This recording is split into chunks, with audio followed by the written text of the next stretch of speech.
A journalist boards a submarine for an exclusive interview, but she never returns. What happened to Kim Wall? A story of trust, betrayal, and a tragic end.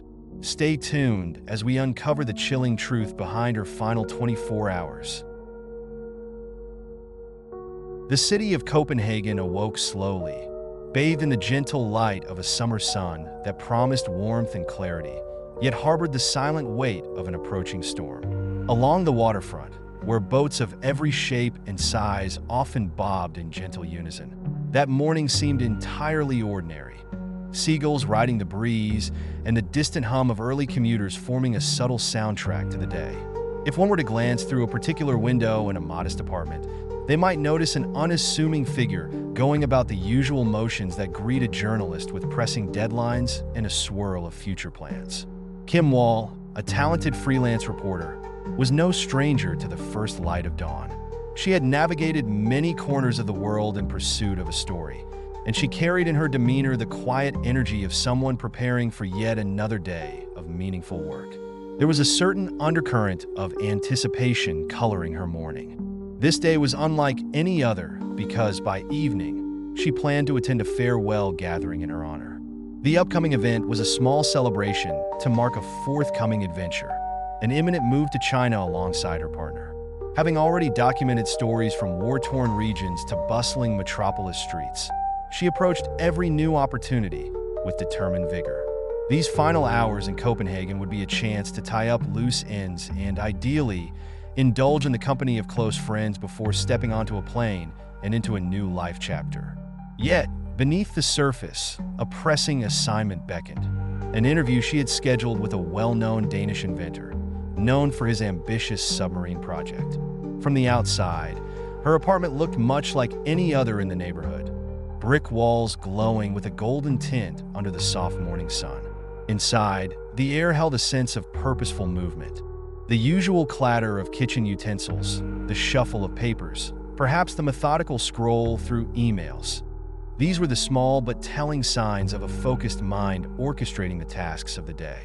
Although no direct words are heard, the external observer would note her calm concentration, the way her phone would periodically light up with notifications, each representing a puzzle piece of a future expedition or final request from editors.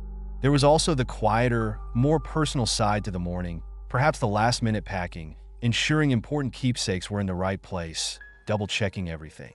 It was the kind of ritual that resonates with anyone about to embark on a significant journey, excitement interwoven with just a touch of the unknown. Still, one duty stood out above all else that morning: meeting the submarine's owner and operator. That interview had been arranged not long before, yet it had quickly become a priority. The man behind the submarine, a figure in Copenhagen's inventive community, had built something of a local legend around himself. A bold, charismatic person known for pushing boundaries and taking on daring challenges. Many journalists sought to capture his story, to explore the motivations behind a privately built vessel that could dive beneath the waves. For Kim, the chance to speak directly with him and even set foot on his creation was a golden ticket to a compelling piece, especially considering her established reputation for diving deep, literally and figuratively, into the lives and works of her subjects. Throughout the morning, the light continued its steady advance across the sky, revealing the city in bright detail. Quaint streets hustled with bicycles, children headed to schools, and small cafes prepared for another day of business. Meanwhile, Kim's path led her to finalize the small tasks that would make her evening more relaxed. From an external viewpoint, each action seemed purposeful. Perhaps she carefully organized notes or looked at a text message confirming her presence on the submarine that day. One could almost sense the mental checklist: confirm the interview, gather recording devices, ensure phone battery is full, finalize arrangements for the farewell party. If there was any apprehension, it remained concealed beneath her professional composure. She had traveled the globe, covered stories in challenging regions, and interviewed a spectrum of individuals, from everyday heroes to high-profile personas.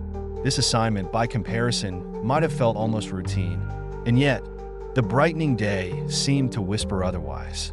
It was as if the wind rustling through the trees carried an unspoken warning. or the slight hush in the air hinted at an unpredictability lurking at the edges. As the clock inched forward, the journalist stepped outside, greeted by a gentle breeze. From a vantage point across the street, one might observe her pausing briefly, perhaps to look at the sky or the vibrant city around her. Copenhagen was a place she knew intimately, having walked these roads countless times. She might have been mentally comparing this urban scene to the next chapter in her life, the one that awaited her in Beijing, or reflecting on the many stories she had chased across continents.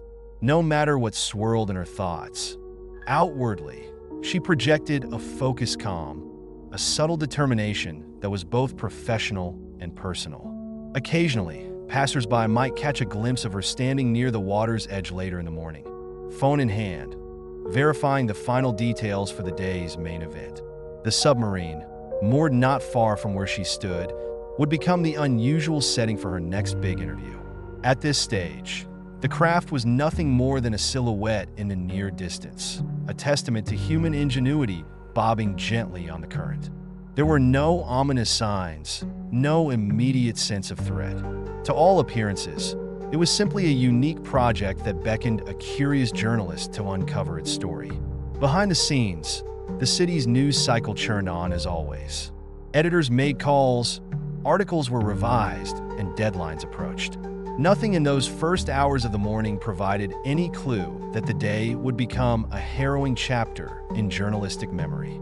The mild hum of city life, the cyclical comings and goings of neighbors, and the subdued excitement of someone about to depart for a new country all blended into a tapestry of normality.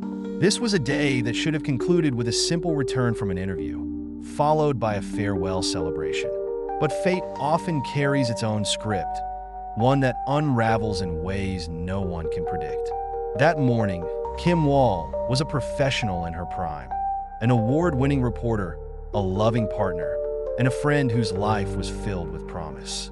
She was stepping forward with confidence, as she always had, unaware that each moment ticking by was drawing her closer to an incomprehensible darkness. To the outside observer, it appeared as just another Thursday in Copenhagen, a city that prided itself on safety and progressiveness. If there were signs of the calamity that lay ahead, they were so faint as to be imperceptible. The rising sun cast its rays on a world that seemed to spin as usual, cloaking the day's true course in the mundane happenings of a morning routine. By the time the sun reached its zenith, the final minutes of Kim's peaceful morning would slip away, making room for the events of the afternoon, and ultimately, the irreversible tragedy awaiting her that evening. Yet in these first hours, there was hope and excitement, a belief in the endless potential of the day. And for a moment, everything fell in place. The city sparkled, the water lapped at the shore, and the promise of a fascinating interview beckoned. From the outside looking in, there was no reason to suspect that history was about to record this dawn as the beginning of her final 24 hours. The hours between morning and late afternoon passed in a flurry of tasks and commitments, each link in a chain of ordinary moments that would soon become extraordinary in retrospect. Kim moved through the city's familiar streets, weaving around pedestrians and bicyclists, while the sun climbed higher, illuminating the vibrant summer scene. A seasoned journalist, she likely spent part of that time reviewing background information on her interview subject, absorbing details about his engineering feats, his reputation, and the submarine's place in Denmark's cultural imagination. In the midst of these preparations, routine signals of her presence flickered in the digital realm. A brief exchange of messages with friends confirmed the evening's farewell gathering. A quick message to her partner checked on last-minute errands for their impending move. All these moments appeared so normal, so typical of a busy young professional balancing work commitments and personal transitions. Yet, as the day wore on, there was an undercurrent of significance attached to each seemingly trivial action. Across town, the submarine's owner also readied himself for the interview. Observers on the docks might recall seeing a tall figure moving about, performing pre-launch checks on the craft. Occasionally, curious onlookers stopped to watch the vessel that had garnered so much local attention. The scene felt less like the backdrop to a macabre drama and more like a snippet from a documentary highlighting Denmark's innovative spirit. there was still no tangible sign of unease or danger. If anyone sensed tension, it remained buried beneath the hum of an otherwise ordinary Danish afternoon. Meanwhile, Kim's path eventually led her closer to the harbor. She carried with her the determination that had fueled previous assignments in distant lands. The city's pace seemed to quicken in the midday light, cafes bustling with patrons, tour boats guiding visitors through canals. Against this lively urban tapestry, her figure remained poised, projecting a calm, collected presence. To an outside witness, she was just another journalist heading to a story, oblivious to any looming peril. Yet in these fleeting daytime hours, the stage was being set. The clock's hands moved steadily toward the critical moment when she would step aboard the submarine. While the day's events felt scattered, emails, phone calls, passing conversations, it was these small, interlaced threads that formed the final hours of normalcy. Looking back, every interaction would appear magnified, each routine gesture amplified by the knowledge of what came next. As the sun began its slow descent, a subtle shift in the atmosphere signaled the coming evening. The waterfront glowed in soft shades of gold, and long shadows stretched across the piers. This was the time when many boats returned to dock, and the city's daytime bustle transitioned into a calmer, more reflective rhythm. Security cameras perched on nearby buildings continued their silent vigilance, capturing footage of passers-by and routine harbor activity. In that transitional light, Kim Wall arrived at the spot where the submarine awaited. The vessel itself, rising and falling with the gentle sway of the current, looked both impressive and unremarkable. Metal plating scuffed by previous voyages, the silhouette distinct against the backdrop of open water. Curious glances from bystanders occasionally flicked in its direction. After all, it wasn't every day that a privately built submarine readied for an evening excursion. For Kim, the significance of boarding this craft extended beyond a simple interview. It was an opportunity to showcase an innovative project and delve into the motivations of its creator. Her focus was unwavering, her drive unbroken. From a distance, her final steps toward the submarine appeared purposeful. Her posture assured. Perhaps she carried a small bag with recording equipment, or the notepad that served as her faithful companion in documenting interviews. Observers might later report seeing a brief smile or a nod of acknowledgement shared between the journalist and the inventor. Though no words could be heard, the encounter's outward politeness contrasted sharply with the darkness soon to unfold. The overhead sky remained a tapestry of warm hues, gradually deepening into darker blues. Streetlights flickered to life. Meanwhile, anyone catching a glimpse of Kim's face in those last moments would have found little reason to suspect alarm. She seemed prepared, professional, fully immersed in what she expected to be an informative, perhaps adventurous, interview.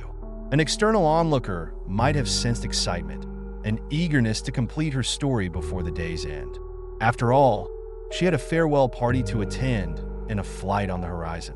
The notion that this would be her last known public appearance seemed unthinkable under those serene evening skies. As the submarine's hatch closed, it sealed away the outside world, leaving only the journalist and her subject within its metal walls. The gentle churning of water around the vessel grew fainter as the craft presumably prepared to embark.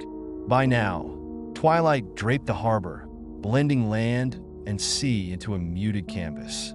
The passing hours had brought Kim Wall closer to her final moments, but from the exterior vantage, all appeared calm, almost peaceful. Those final steps marked the boundary between day and night, routine and ruin, with the quiet churn of waves as the only herald of what was to come. Nightfall arrived, and with it came the kind of darkness that can swallow even the brightest city lights. Out on the water, the submarine moved against the inky backdrop of the sea, a solitary silhouette in the starlit expanse. From the shore, few people took note of its progress, and no alarm bell sounded. This was, to all appearances, an unusual but not unprecedented trip, one that might yield a fascinating story. Unbeknownst to anyone watching from afar, the threads of destiny were already tightening. As the hours slipped by, tension replaced the earlier sense of curiosity. Inside the confined space, an unspeakable event would alter the course of many lives. The exact sequence of actions and words spoken remains a tapestry of speculation, woven through evidence, testimonies, and a scattering of forensic details. What is clear is that Kim Wall never returned from that submarine, and the investigative world would soon turn its gaze upon the craft's operator. Amid the stillness of the waters, some boaters might have glimpsed distant lights or heard the faint hum of the submarine's engine. To them, it may have seemed like a harmless curiosity, a testament to human innovation drifting under the vast sky. Yet, in the isolation of those sealed quarters, the final moments of Kim's life played out. What transpired carried the weight of horror, leaving an indelible scar on the collective conscience of journalism and the broader public. Eventually, the submarine re-emerged in the early hours, but only its inventor was visibly aboard. An accident, he would later claim, a tragedy. Conflicting accounts soon cast doubt on every detail. Rumors and reports spread like wildfire as the city awoke to the news of an unfinished interview and a missing journalist. Alarmed phone calls from Kim's partner, who had expected her at the farewell gathering, underscored the grim reality that something had gone terribly wrong. Out at sea, the darkness gave way to dawn without any sign of Kim. That moment signaled the end of her final day and the beginning of a vast investigation that would expand beyond Denmark's borders. In the days that followed, law enforcement, journalists, and concerned citizens would piece together the puzzle of that night aboard the submarine. Yet no reconstruction could fully capture the chilling truth of what happened in those fateful hours. The irreversible confrontation with mortality that turned a routine interview into a tragedy of international proportions. News of Kim Wall's disappearance spread quickly, rippling out from Denmark to the rest of the globe.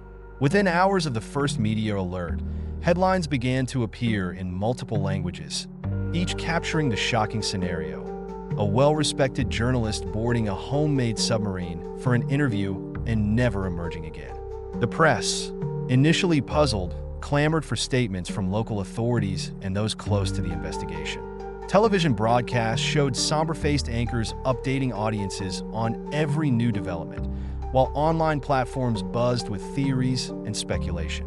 In the days immediately following her vanishing, the authorities intensified the search, scanning the waters around Copenhagen by helicopter and boat.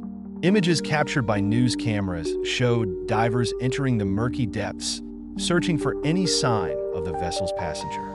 The submarine had been salvaged, or, more accurately, found scuttled, and the man behind its creation offered conflicting explanations. The entire ordeal felt like an unfolding crime novel, except that the stakes involved the very real loss of a promising journalist's life.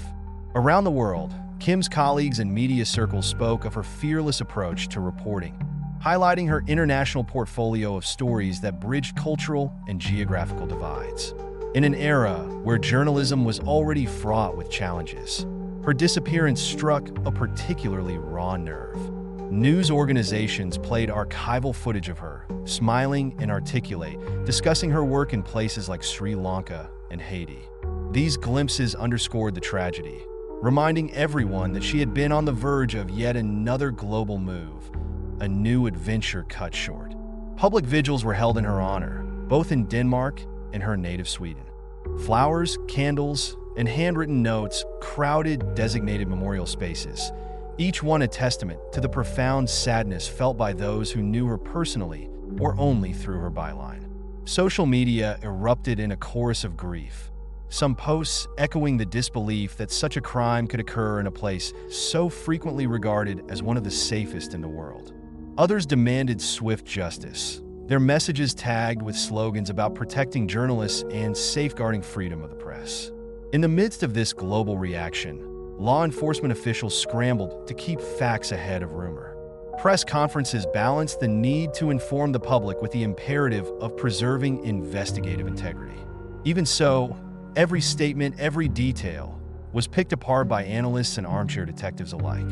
Soon, the weight of evidence began to point toward an unimaginable conclusion. The submarine's inventor, once lauded for his daring spirit, might be responsible for a heinous act. It was a time of collective mourning and disbelief. The cameras captured tearful statements from those who had hoped against hope for a different outcome. Instead, the world was forced to come to terms with the reality of her death, an event that would forever color discussions on journalistic safety, the unpredictability of human intentions, and the fragility of life itself. In the wake of confirmed tragedy, one question loomed over the global conversation: why? Investigators pored over every available clue. Autopsy findings, salvage reports, and contradictory testimonies raised more uncertainties than they solved. The submarine, once a symbol of ingenuity, became a focal point of forensic scrutiny, piece by piece revealing the layers of a night that could not be undone. Even as the inventor stood trial, proclaiming shifting versions of events, the public appetite for answers only intensified. For Kim Wall's loved ones, these details provided a painful mosaic of final moments. Friends, family, and former colleagues rallied around each other, sharing stories of her kindness, her journalistic brilliance, and her unflagging dedication to uncovering truth. In press circles, her name became shorthand for both excellence and tragedy, an emblem of the risks that reporters, especially freelancers, sometimes face. Candlelit memorials, impromptu gatherings, and heartfelt tributes filled social media feeds, painting a portrait of a young woman who had lived passionately and left a mark on the world far exceeding her years.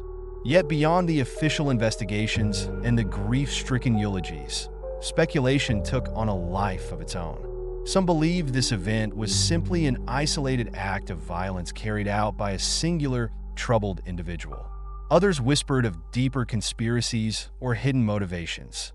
Conjectures ranged wildly, weaving stories about possible accomplices or dark secrets aboard the submarine. In reality, the simplest explanation proved both terrifying and tragic. She had placed her trust in a man she believed was a visionary inventor, only to fall victim to a heinous act of violence. Over time, legal proceedings offered more concrete evidence, culminating in a guilty verdict that aimed to bring a semblance of closure. Yet the broader community, friends, journalists, activists, continued to grapple with the aftermath, striving to honor Kim's legacy by championing the values she represented. New scholarship funds emerged in her name, supporting aspiring journalists who sought to investigate stories across cultural and geographical boundaries. Conferences on press freedom and women's safety in the field highlighted her case, using it as a rallying cry for improved protections and accountability. Eventually, the media's spotlight dimmed, replaced by fresh headlines and evolving crises. But her story lingered in the public consciousness, serving as a reminder of life's fragility and the sometimes hidden dangers that lie beneath seemingly benign encounters. In quiet moments of reflection, people revisited the final question that refused to be silenced. Could this have been prevented, or was it an unavoidable convergence of trust, curiosity, and malevolence? Time marched on, but Kim Wall's final 24 hours remained suspended in the minds of those who followed her work or grieved her loss. There, in those fleeting moments, the fabric of a bright future unraveled without warning. When considering her story, observers could not help but weigh the unpredictability of fate against the boundless hopes of a journalist setting off for a new adventure. Ultimately, the tragedy became a potent symbol of innocence betrayed, of dreams interrupted, and of the urgent need to protect those who risk everything to bring truth to light. And so, her name lives on, echoing through the corridors of global journalism as both a heartbreaking caution and a beacon of courage for those who continue to seek and report the stories that shape our world.